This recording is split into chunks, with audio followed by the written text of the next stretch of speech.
Conciencia Radio, periodismo e investigación. Porque la información tiene valor.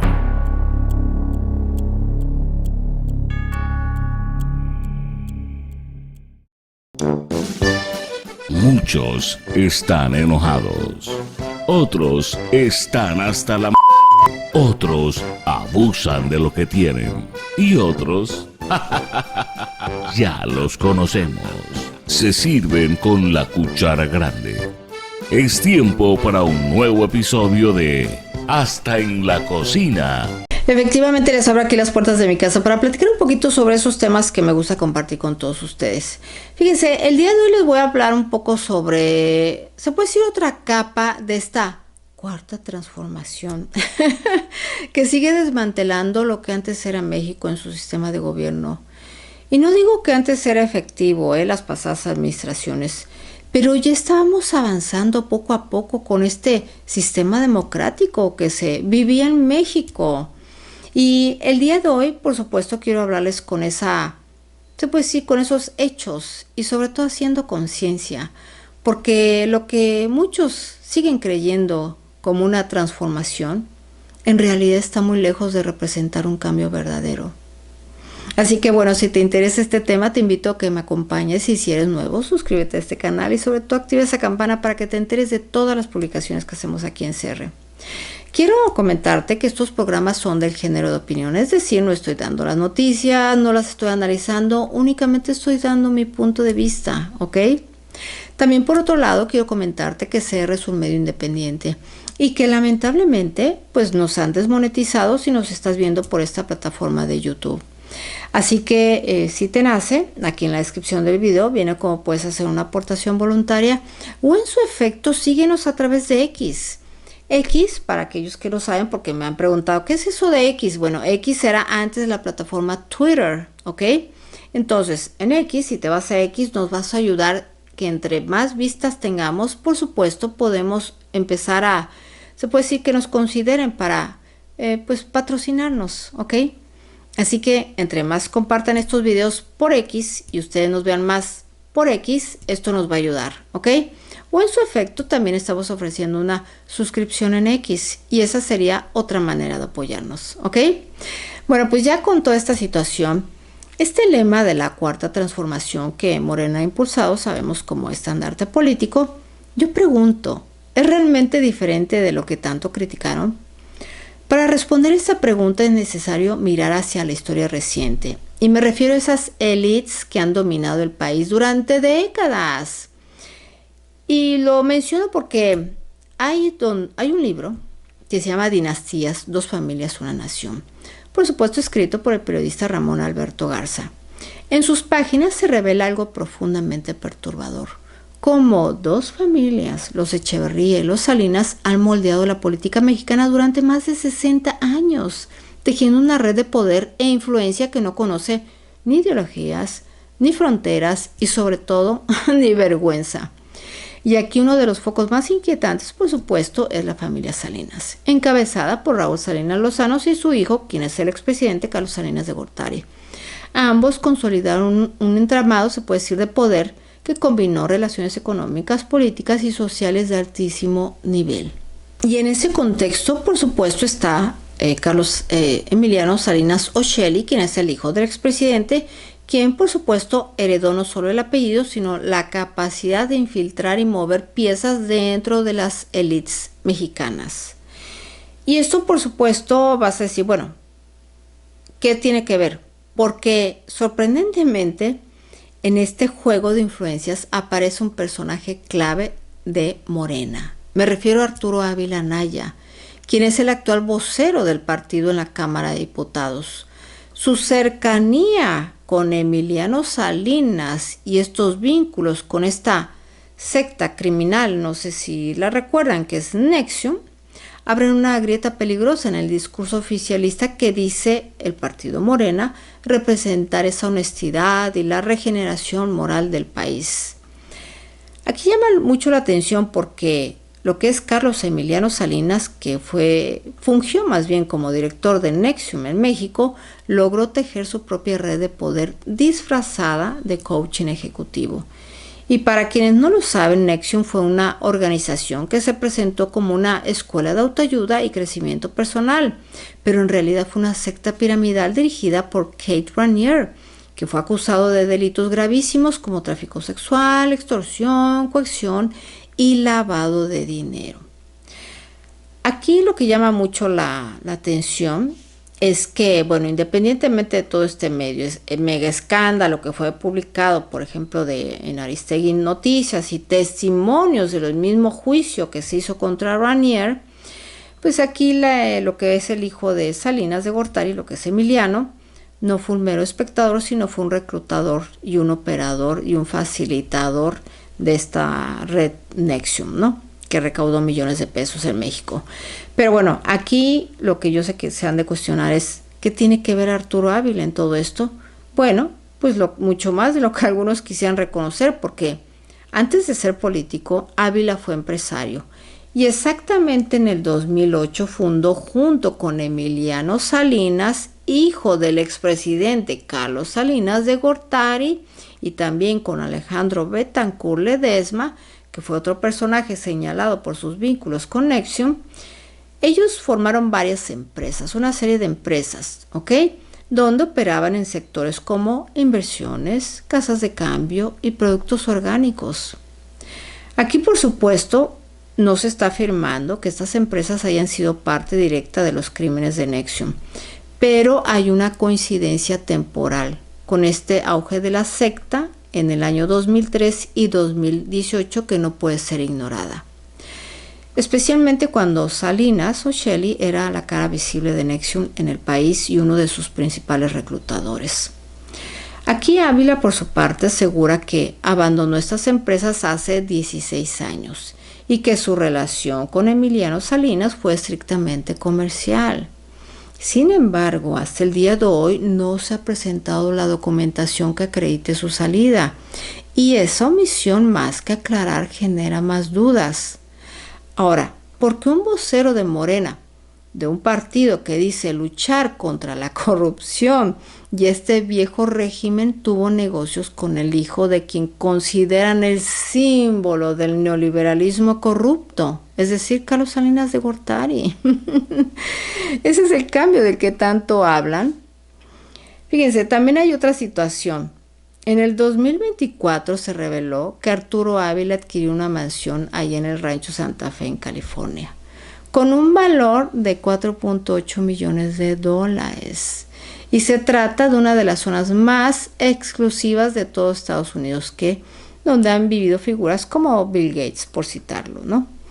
Esta compra, realizada mediante esta hipoteca de $1.9 millones, coincidió con un hecho alarmante, porque se dio el bloqueo de sus cuentas de su empresa IBN Industrias Militares por presuntas irregularidades con el IMSS. Lo más inquietante es que en esa misma zona residencial también se maneja esta propiedad vinculada por Marina del Pilar, quien es actual gobernadora de Baja California. Esta coincidencia no hace más que reforzar la percepción de que los lujos, la opulencia y las viejas prácticas del poder político siguen presentes en la élite de Morena, esa élite que asegura representar al pueblo. El caso de Ávila no es una excepción, es una muestra clara de la hipocresía estructural. Por un lado, el discurso de Morena predica austeridad, combate a la corrupción y cercanía con el pueblo. Por el otro, figuras como Ávila encarnan los excesos de estas élites siempre, con mansiones millonarias, contratos gubernamentales y conexiones con redes de poder que el partido asegura combatir. De hecho, esta empresa IBN Industrias Militares, de la cual Ávila fue socio hasta el enero del año pasado, recibió contratos públicos por más de 48 millones de pesos durante el sexenio anterior, es decir, de AMLO. Entre ellos se encuentran ventas de pruebas rápidas de COVID-19, las famosas mascarillas N95 a dependencias estatales como la Secretaría de Salud del Estado de México y esos servicios de salud de Quintana Roo. Y aunque él afirma que abandonó este sector privado por orden de Claudia Sheinbaum, lo cierto es que su riqueza acumulada y su estilo de vida contrastan profundamente con estos principios de la supuesta autoridad republicana. En redes sociales ya usuarios han calificado a Ávila como un mamarracho, un símbolo de traición a los ideales que Morena pregona pero que no practica. Y esto va más allá de un solo individuo, porque la relación de Ávila con Emilio Salinas, el hijo de Carlos Salinas de Gortari, y con estas empresas que fundó con él durante este auge de Nexium, pues es un hecho que no se puede considerar, se puede decir, aislado, porque es parte de un patrón descrito en este libro, por ejemplo el de Dinastías, que explica cómo estas élites políticas mexicanas han logrado mantener su poder durante generaciones, camuflándose con nuevos discursos, pero sin cambiar las prácticas de fondo. Un punto, les digo una cosa que resulta indignante, es que mientras en Estados Unidos lo que es Kate Raniere, fundador de Nexium, fue condenado a 120 años de prisión, aquí en México no se inicia ninguna investigación formal sobre los involucrados en México.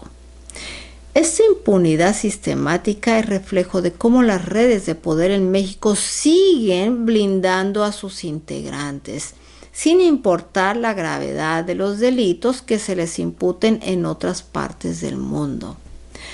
Arturo Ávila, por supuesto, ha logrado evitar cualquier consecuencia legal. Peor aún, como les dije, ya como vocero de Morena en esta Cámara de Diputados desde el año pasado por Ricardo Monreal, quien lo nombró, evidencia que este partido no solo se toleran las conexiones con el viejo régimen, se premian. Ahora también quiero mencionar a otro personaje, otra figura dentro de este mismo partido que merece mucho la atención, y me refiero a Pablo Gómez Álvarez, un personaje que ha transitado del activismo estudiantil radical a convertirse en un operador clave dentro de Morena, particularmente en el sensible tema de esta reforma electoral.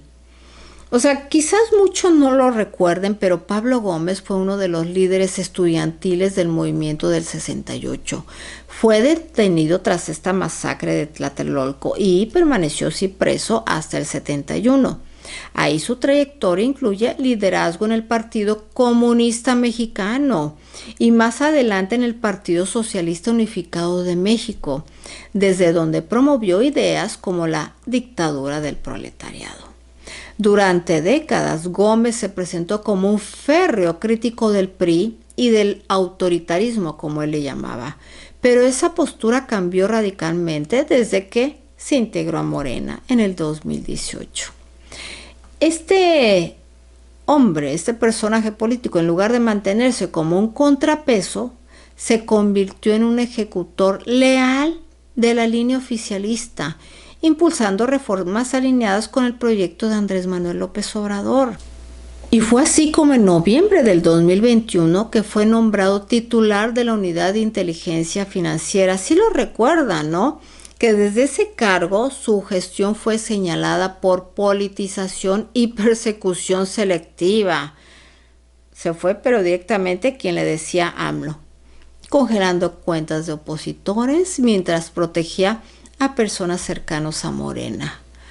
Hoy, ese Pablo Gómez, encabeza la comisión para esta reforma electoral, lo que lo convierte en uno de los arquitectos del futuro de esta democracia que se está cayendo a pedazos en México. Y por supuesto, no genera ninguna esperanza, Está generando preocupación porque esta evolución de anterior, que era el activista rebelde, ahora es un instrumento del poder.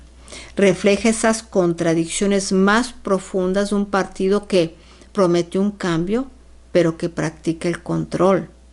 Ahora, de ser un símbolo de resistencia, lo que era Pablo Gómez, pasó a representar una izquierda autoritaria, que justifica el uso del poder con el pretexto de moralizar la vida pública. Y ese discurso, como la historia nos ha demostrado, es el más peligroso de todos, por lo que es momento de mirar más de cerca esta ideología que sostiene a figuras como Pablo Gómez Álvarez, quien ya es el actual presidente de esta Comisión para la Reforma Electoral y pieza clave en el rediseño institucional del país. Esto es preocupante porque desde sus inicios Gómez ha sido un férreo defensor de una izquierda radical, profundamente influenciada por el marxismo y el socialismo. Es más, en su libro Democracia y Crisis Política en México, que fue basado en su tesis en la UNAM, plantea la necesidad de una lucha por la libertad política. Pero esta lucha con el tiempo se derivó en una defensa abierta del control estatal y la centralización del poder. Entonces, si vemos su gestión al frente de esta unidad de inteligencia financiera, dejó un sabor amargo. Investigó con firmeza personajes como Genaro García Luna, quien ya fue condenado en Estados Unidos, ¿no? Pero ignoró sistemáticamente posibles redes de corrupción y lavado de dinero dentro de Morena, así como esos crecientes nexos del crimen organizado con la política local. Esa selectividad no fue una omisión casual, sino un patrón político. En una entrevista que concedió al diario El País en octubre del año pasado, Pablo Gómez manifestó su deseo de que Claudia Sheinbaum impulse una reforma profunda en lo democrático, lo económico, lo político y lo sindical. Incluso habló de desmantelar sindicatos dominados por mafias. Pero aquí su lenguaje revela una visión de transformación que no busca la pluralidad, sino el sometimiento de todos los actores políticos a un solo eje de poder. Y esa visión se ha traducido en hechos concretos. Apoyo a reformas que fortalecen al Ejecutivo, como esta militarización de la Guardia Nacional o esta elección popular de jueces, que debilitan el equilibrio entre poderes. Ataque a las instituciones autónomas como el INE, a través de propuestas que centralizan su estructura y reducen la representación proporcional. Para muchos analistas, Pablo Gómez no representa una voz democrática, sino una línea dura que prioriza la hegemonía de Morena, aún a costa de sacrificar esta pluralidad política, ¿no? Y eso nos lleva a una pregunta fundamental. ¿Qué riesgos se está enfrentando hoy la democracia mexicana bajo esta visión del país? Repito, esta eliminación de plurinominales, donde obviamente si Gómez desea eliminar estas diputaciones y senadurías de representación proporcional, por supuesto, ya no va a garantizar espacios a minorías. Esta medida reduciría drásticamente la diversidad política y facilitaría el dominio total de Morena, que ya controla la mayoría de los congresos estatales y cámaras legislativas. Ahora, este desmantelamiento del INE se propone sustituir, obviamente, a este mismo INE por un organismo centralizado con consejeros electos por voto popular. Esto a simple vista sí suena, se puede decir democrático, pero en realidad politizaría completamente el proceso electoral, convirtiéndolo en un botín de mayoría momentánea, sin autonomía ni neutralidad. Ahora, esta reducción del financiamiento a los partidos, que es un grandísimo golpe a la oposición, sí, va a dificultar su capacidad de competir frente a Morena, que ya utiliza todos estos programas sociales como herramienta electoral. No hay que olvidar que AMLO en el 2023 vinculó públicamente la continuidad de estas pensiones con la permanencia de Morena en el poder. Entonces, este aumento del clientelismo, sí, esta estrategia sabemos que no es nueva dentro de los partidos, pero ha sido refinada por Morena. Los programas sociales se entregan con un discurso cargado de lealtad partidista, manipulando el voto de millones bajo el temor de perder apoyo si votan por otra opción. Ahora, también hay otro dato muy importante, esta violencia política sin freno. No olvidemos las elecciones del 2024, que fueron las más violentas en la historia reciente de México, con más de 30 candidatos asesinados, en su mayoría por carteles que buscan influir en gobiernos locales. Durante ese periodo, Pablo Gómez no utilizó lo que es esta UIF para investigar los flujos de dinero del crimen organizado, dejando que estos grupos generaran más poder.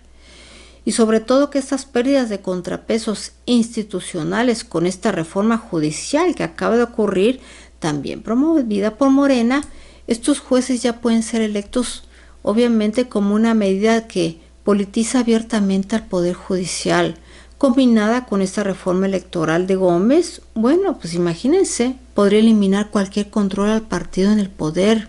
Y aquí, obviamente, es lo que llama mucho la atención, porque está representando una especie de contradicción más dura y dolorosa de todo este proceso, que es Pablo Gómez, quien en el 68 fue perseguido por este régimen autoritario del PRI, hoy encabeza una reforma que podría replicar ese mismo modelo autoritario, pero ahora bajo los colores de Morena.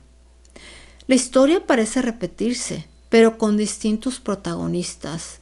Quien antes fue un símbolo de lucha, ahora encabeza una transformación que no libera, sino que controla. Quien antes denunció la represión, ahora calla ante las injusticias de su propio partido. Todo esto, una vez más, se alinea al sistema político mexicano de antaño, donde estas élites mexicanas, incluso las de izquierda, aprendieron a camuflarse en los discursos del cambio para perpetuar su poder. Aquí el resultado es un sistema reciclado. Los apellidos cambian, los colores también, pero las prácticas, esas siguen siendo las mismas. Es decir, esta verdadera transformación no se mide por los discursos encendidos, ni por esos programas sociales, ni por el cambio de siglas partidistas. Se mide por la coherencia entre lo que se dice y lo que se hace.